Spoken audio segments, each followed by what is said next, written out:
सब तो पहला मैं धन धन साहब श्री गुरु गोबिंद सिंह जी महाराज जी की बख्शी हुई फतेह की सांझ पाउणा है। वाहिगुरु जी का खालसा वाहिगुरु जी की फतेह। अज जदों मैं इत्थे बैठा होया सा तां मेरे मन दे विच एक शंका आया भी एक अज एक पूरा साल हो गया भाई सुखराज सिंह जी इत्थे बैठे हुए ने। सरकार तरीक दे दिंदी है 1 तरीक तो बाद 1 तरीक, जदों पुछिए 2 महीनों का टाइम, कदे कह रहे 3 महीनों का टाइम, पर इंसाफ नहीं मिल रहा। तो इत्थे बैठे बैठी मेरा जो ध्यान है वो इतिहास वाल नूं गया ते मेरे मन दे विच अकाली निहंग शहीद भाई रतन सिंह जी भंगू जी ने जो गल लिखी है भी गुरु गोबिंद सिंह जी महाराज ने आख्या सी हन्ने हन्ने होण मीर, भी जो साडी कौम नूं साडे पंथ नूं जो पातशाही मिलनी है हन्ने हन्ने मिलनी है। हन्ने हन्ने दा सरल जो पंजाबी च अर्थ हुंदा भी जिवें जिवें घोड़े दी काठी एक नाल जुड़नी है उवें पातशाही मिलनी। जिवें जिवें वध तों वध जिहड़े सिंह ने वो इकत्तर होणगे, तैयार पर तैयार होणगे, जिवें जिवें जो दल पंथ है वो वधेगा ते फिर पातशाही मिलनी है।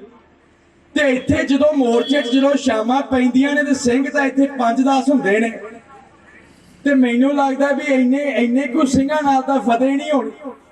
तां जे सानूं जो फतेह दवाउणी है गुरु पातशाह दे सिद्धांत ने दवाउणी है ते आपां फिर इहदा हजूम वड्डा करिए। जे असीं फसलां दे लई जमीनां दे लई जो सानूं बख्शियां ही गुरु पातशाह ने है उन्हां दे लई हज़ारां दा इकट्ठ कर सकदे हां ते गुरु पातशाह दी बेअदबी लई ते बेअदबी दे रोस वजों शहीद होए सिंघां लई नहीं हजूम वड्डा कर सकदे। तां साडा फर्ज बनदा भी इत्थे डेली हर रोज 500 तो 1000 सिंह इत्थे बैठा होवे ते फिर जिवें दिल्ली दा लाड़ा आंदा सी भी 24 घंटिਆਂ च इंसाफ होएगा ते फिर ही 24 घंटिਆਂ च इंसाफ होना है। क्योंकि ये जो सरकारां हुंदियां ने ना जे इकट्ठ तो बड़ियां डरदियां, जदों इकट्ठ हो जाए तो नाल दी नाल जिहड़ियां सरकारां ने उदों ही हिल जांदियां हुंदियां ने। ते दूसरी गल भी जे असीं गुरु पातशाह तो मुनकर हो चुके हैं भी हजूम वड्डा नहीं कर सकते, हर रोज इत्थे 500,000 बंदे दा इकट्ठ नहीं कर सकते, तो आपां इत्थे अज अरदास बेनती कर दईए भी इस मोर्चे दे विच शहीद बाबा बोता सिंह ते शहीद बाबा गरजा सिंह दा जो शहीदी पैरा वो इत्थे कायम हो जाए ते इत्थे कला वरत जे करामात हो जाए। ते एक जो रोड दा पासा है वो भाई सुखराज सिंह नाका ला के ब्लॉक कर दे ते जो दूजा इत्थे रोड दा पासा वो जो इत्थे डेली हुंदे ने भाई गुरप्रीत सिंह हरी ना ब्लॉक कर दे ते उस तो बाद जो इंतकाम होगा वो जो ओदा रिजल्ट होगा वो आपां होर इत्थे मोर्चा ला के उहदे लई भी बैठ जावांगे।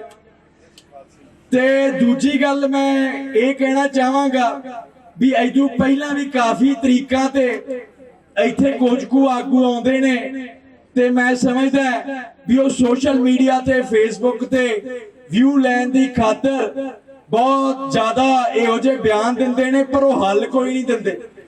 कहंदे ने भी इंसाफ सानू आप लेना पऊगा वो करना पऊगा, बड़ियां वड्डियां भारियां गल्लां करदे ने पर ये नहीं दसदे भी वे फॉरवर्ड अगे राह की रखिए भी भाई सुखराज सिंह जे करे तां करे की। आपां जो इकट्ठ रखदे आ ते यही रखण लई इत्थे रखदे आ भी अगे करना की है। ते इहो मेरियां बेनतियां ने भी आपां जो इत्थे सारे आगू इत्थे मिल बैठ के अगे राह भी दस्सण भी की करना है। ते इहो बेनतियां करदा होया मैं तुहाडे तो इजाजत चाहांगा। वाहिगुरू जी का खालसा वाहिगुरू जी की फतेह।